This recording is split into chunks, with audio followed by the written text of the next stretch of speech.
जो आज का विषय है वो जो आर्थिक व्यवस्था इस देश में पिछले 10 सालों से जिस गैर जिम्मेदारी के साथ निभाई जा रही है, उसी के तहत एक नई पॉलिसी लाई गई है जिसमें 2005 से पहले के नोटों को, करेंसी नोटों को विड्रॉ करने का विषय आज की सरकार लेकर आई है।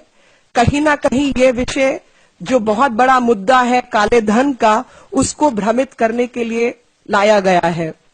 क्योंकि इससे जो 65% इस देश की जनता है जिसके पास बैंक अकाउंट तक नहीं है और जो अपने पैसे को छोटे छोटे सेविंग के रूप में अपनी जीवन की कमाई घरों में रखते हैं,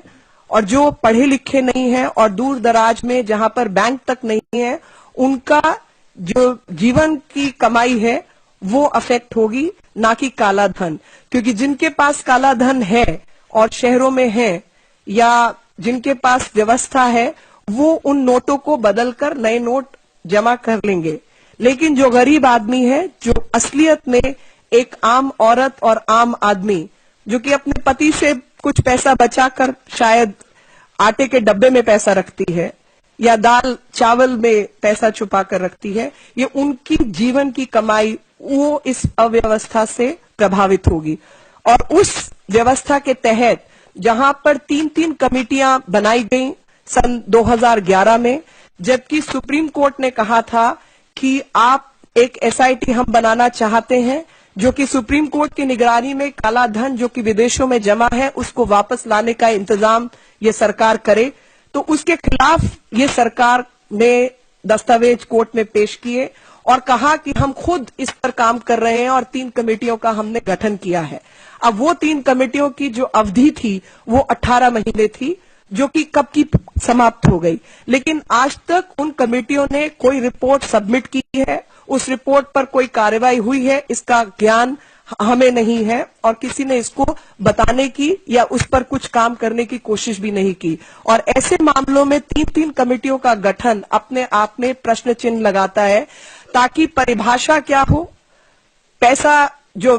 गैर जिम्मेदार तरीके से विदेशों में जमा है उसको लाने की प्रक्रिया क्या हो, और कितना पैसा जमा है विदेशों में उस पर भी एक मन ना बन पाए, इसलिए आप 3 कमेटियों का गठन करते हैं। क्योंकि अगर आप एक कमेटी गठित करते हैं तो एकदम सर्टेन होता है कि यही होगा, और उसका जो सीधे तौर पर इशारा है वो ये है कि 3 कमेटियां आपस में ही भिड़ती रहेंगी, परिभाषा से लेकर कितना पैसा है और क्या प्रक्रिया हो उसको वापस लाने की, उस पर कोई नतीजा उपलब्ध ना हो सके। और जिस